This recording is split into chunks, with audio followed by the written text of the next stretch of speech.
Designed and built by Avro Aircraft at Malton, Ontario, this unconventional circular vehicle known as the Avrocar rises vertically and travels over the ground on a cushion of air. 2 of these 18-foot diameter research vehicles have been built.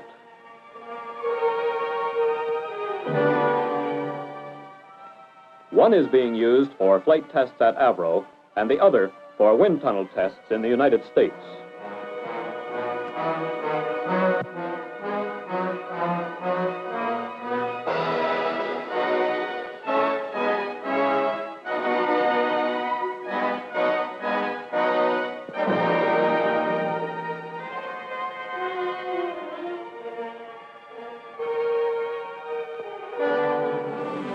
An extensive program of research and development in the field of disc flight, which was started in 1952, is being conducted by Avro Aircraft Limited at Malton, Ontario.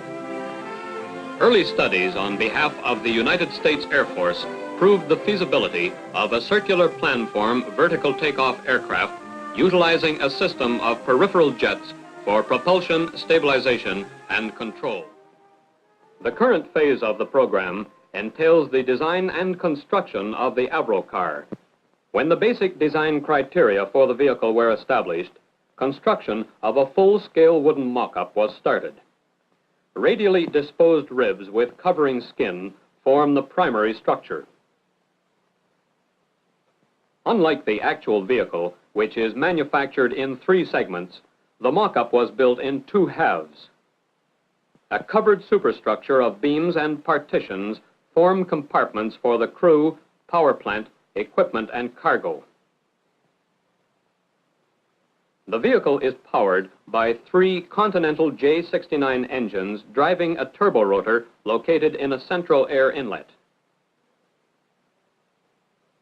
The turborotor expels air through ducts formed by the ribs and skins to a nozzle at the wing periphery for propulsion and control. A separate fuel tank is installed for each engine.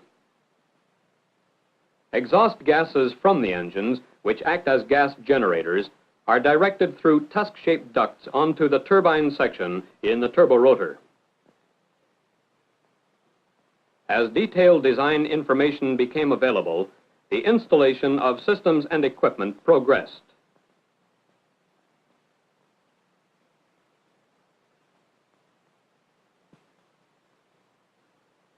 The completed mock-up provided a dimensionally accurate and fully representative model for evaluation prior to construction of the first Avrocar. During manufacture of the first vehicle, the mock-up continued to provide an invaluable check on the arrangement, location, and clearances for various installations.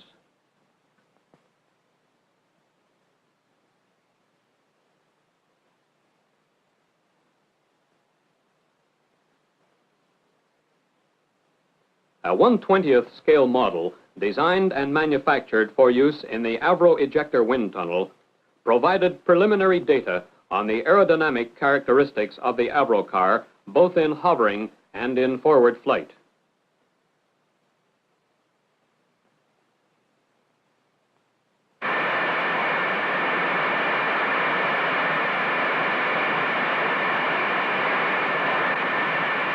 To provide more detailed aerodynamic data, a 1/5 scale model of the Avrocar was designed and constructed for testing in the Massey Memorial Wind Tunnel at Wright Air Development Center.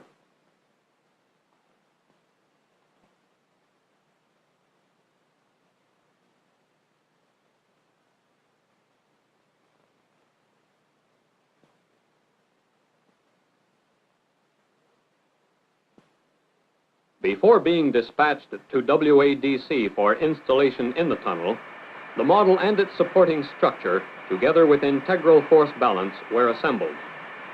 Tests were carried out to check the functional behavior of the model and the balance.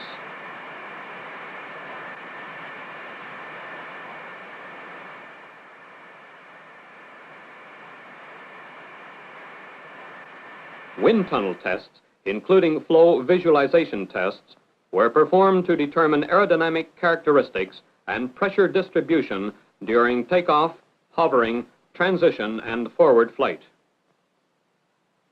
To investigate the unique system of propulsion and control to be used in the Avrocar, a full-scale 20-degree segment of the peripheral nozzle and outer portion of the wing was constructed.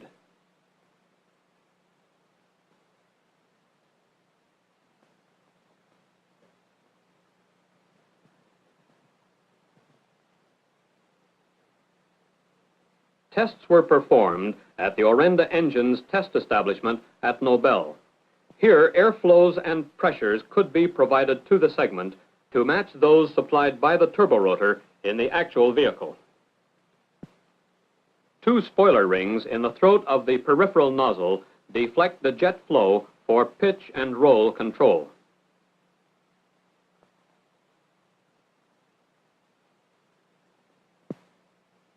Instrumentation was installed to supply data to automatic recorders and manometer boards in the control room.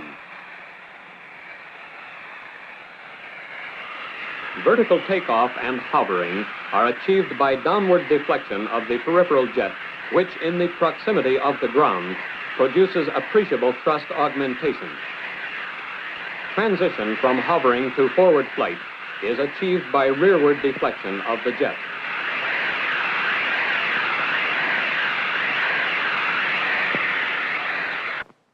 Was operated as a flight simulator with representative controls and instrumentation. Response of the airplane to disturbances of varying magnitudes and frequencies, together with coupling characteristics between the turborotor, pilot, and spoilers, and the ensuing effect on handling was investigated. From this, the most satisfactory control system parameters were determined. With the release of drawings of the main structural components, planning and tooling for manufacture of the test vehicle began. The circular plan form resulted in an economical tooling program requiring only 10 subassembly jigs and permitting the use of many identical parts.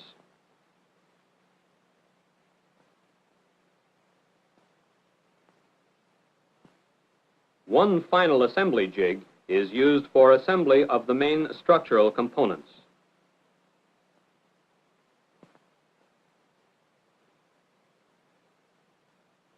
Manufacture of the 1,700 different detail parts required for assembly of the major structural components of the vehicle commenced in a security-guarded area where the vehicle was to be built. The basic structure of the Avrocar comprises a center base around which 3 identical wing segments are assembled to form the circular planform. The wing segments are separately fabricated from radial ribs and upper and lower skins. Ducts form between the ribs provide for the passage of air from the centrally located turborotor to the peripheral nozzle. Together with the center base and 3 additional ribs, the wing segments are married up in a final assembly jig. Engine air inlet ducts, each centrally divided by one of the 3 additional ribs, are formed between the wing segments on final assembly. The outboard end of each of these ribs is reinforced to carry a landing gear leg. As assembly of the primary structure of the first vehicle neared completion, manufacture of detailed parts and major structural components for a second vehicle advanced rapidly.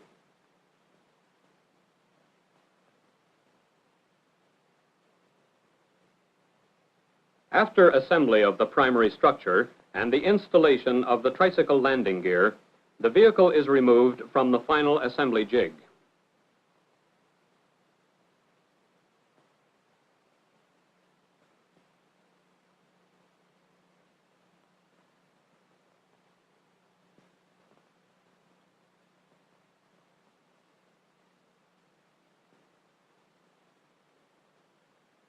Three transverse beams enclose the turborotor, engines, and fuel tanks within a central triangular compartment. Each engine is installed in a separate bay, and fuel is supplied by 3 independent fuel systems.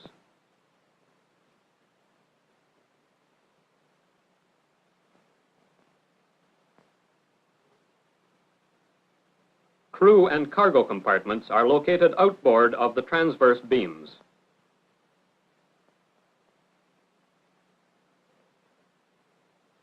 The turborotor, which is a turbine compressor combination, was developed by Orenda Engines Limited. To achieve a lightweight unit, hollow brazed steel compressor blades are used. In this pilot program, one blade was processed to prove the suitability of the copper brazing employed in manufacture. The two compressor blade segments, a root fitting and a tip fitting, are installed in a jig. Flux is then applied prior to installation in a bell for brazing.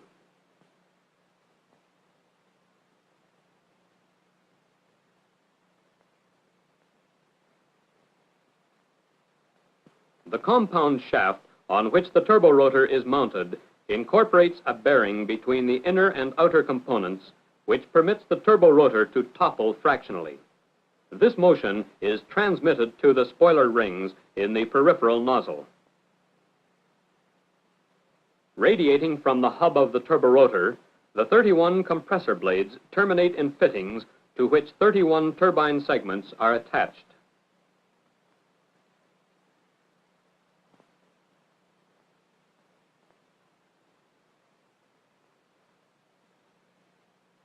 Each turbine segment incorporates 4 blades.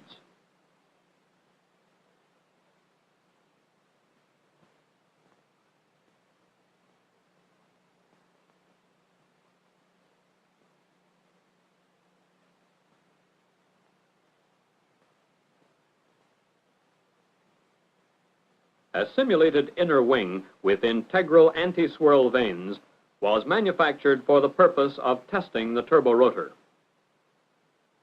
The turbine nozzle ring and turborotor casing were introduced to simulate as closely as possible the conditions under which the turborotor would operate in the vehicle.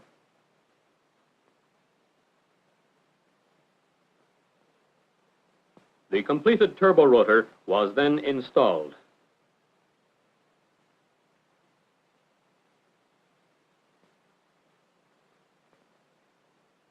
Finally, it was checked in readiness for the extensive ground test program. The entire assembly was mounted in the turborotor test rig, and the tusk-shaped exhaust ducts used in the vehicle were fitted. To simulate the power provided by the 3 Continental engines, part of the output from one Orenda turbojet was ducted to the test rig. 150 hours of testing were accomplished satisfactorily on the first turborotor.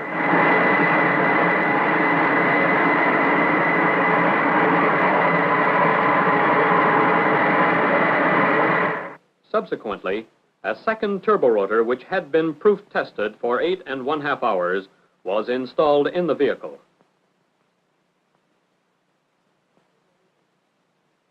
The turborotor casing with turbine nozzle ring was then positioned.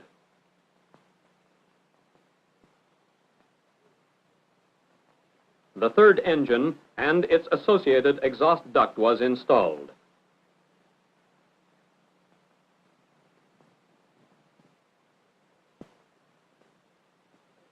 Attachment of the turborotor air inlet fairing followed.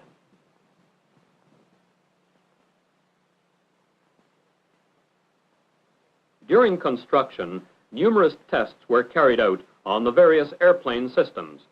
Typical of these were control system checks. Installation of the inner wingtip permitted mechanical checking of the transition control rings. The rings are used to direct air during hovering and transitional flight. After attachment of the outer wingtip, a final check is made of operating clearances.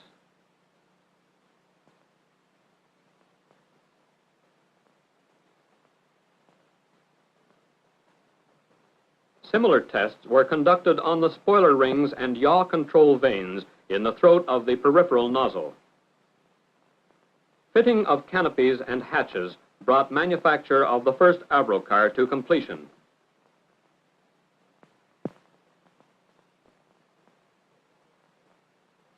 The vehicle was weighed, and estimated values of weight and balance were confirmed.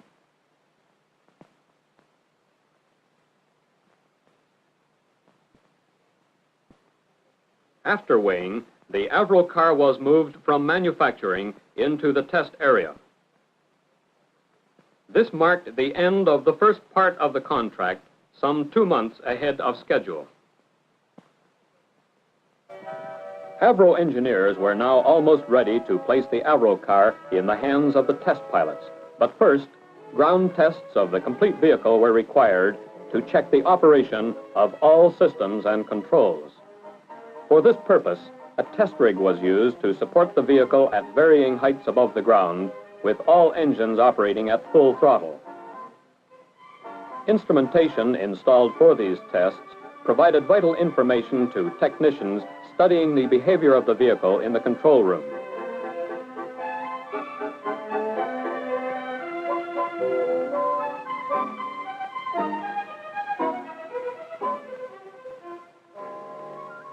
Satisfactory completion of these tests meant that flight testing of the Avrocar could now begin. But for the first vehicle, a further series of tests, this time in a wind tunnel, was still to follow.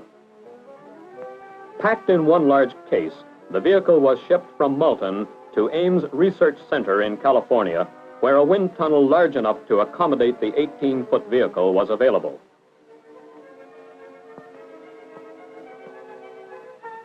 Here in the wind tunnel, it would be possible to simulate actual flight conditions by passing an accurately controlled stream of air over the vehicle. Again, engineers could observe and record the behavior of the Avrocar, learning still more about the potential of this new type of vehicle. 3,000 miles away in Ontario, another group of engineers was working on the second Avrocar, which was now complete and ready for the flight test program to be carried out by Avro at their Malton plant. For the first tests, the vehicle was secured to the concrete surface by 3 cables. Some slack in the cables allowed limited movement in all directions and enabled the pilot to become familiar with the controls before attempting free flight. Of equal importance, instrumentation cables were connected to recorders in the control room, where engineers anxiously awaited the first actual flight information to become available.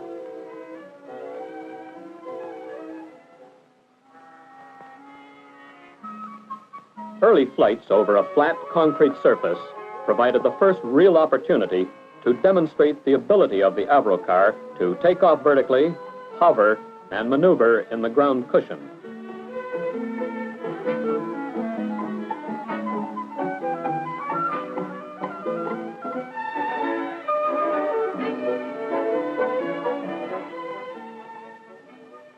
Operation during the winter months, with the ground covered with packed snow and ice, presented no particular difficulty.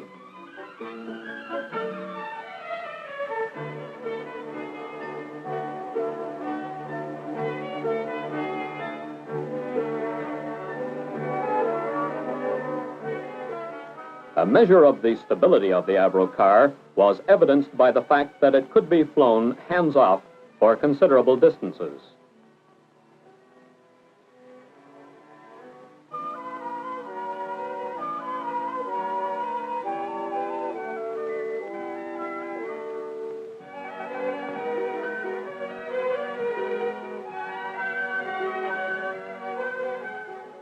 As is the case in advanced research, some problems were encountered, but using information from the test rig and wind tunnel, they were gradually overcome.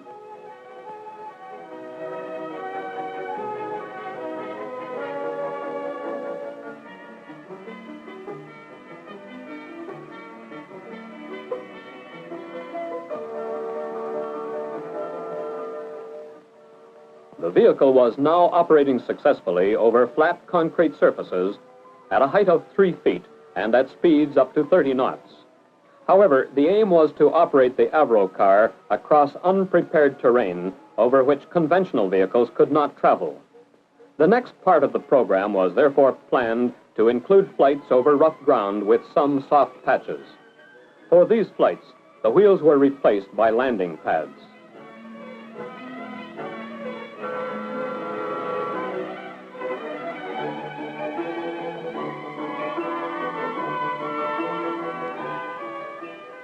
For this most recent phase of testing, the course included gravel, grass, and earth surfaces with fences and trees forming obstacles around which the vehicle was steered during a number of flights.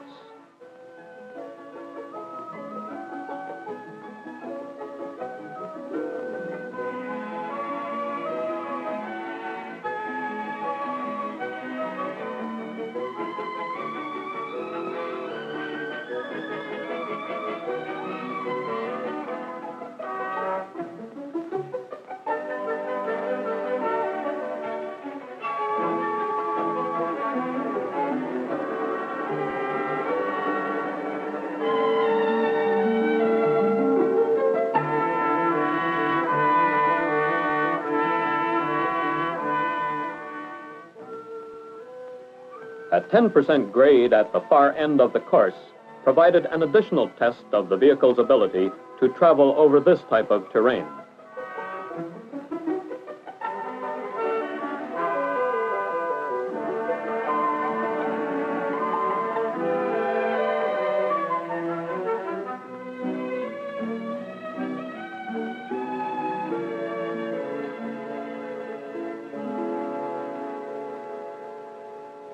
As more experience was gained over rugged ground, it became apparent to the flight test team that the powerful ground cushion was not easily destroyed by surface irregularities. Crossing a series of ditches up to 3 feet in depth was therefore selected as the next test for the Avrocar.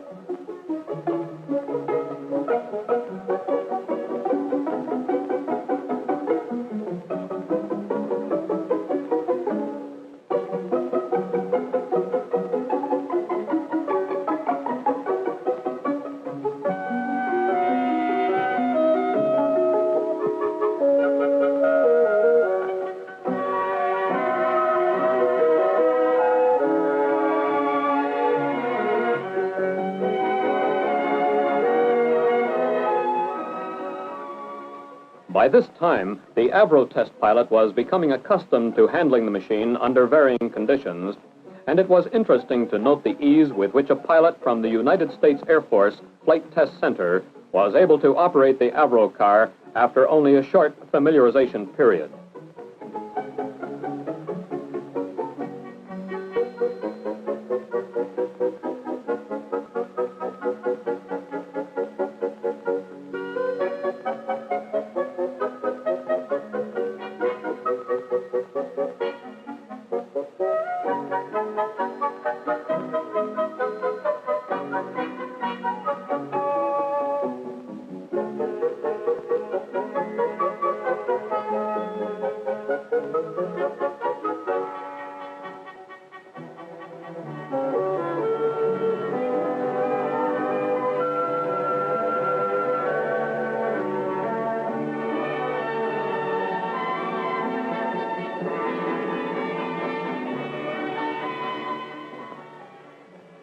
These flights with the Avrocar have proved the feasibility of designing and building ground cushion machines which will be able to operate without prepared bases and travel over terrain beyond the present capability of wheeled or tracked vehicles.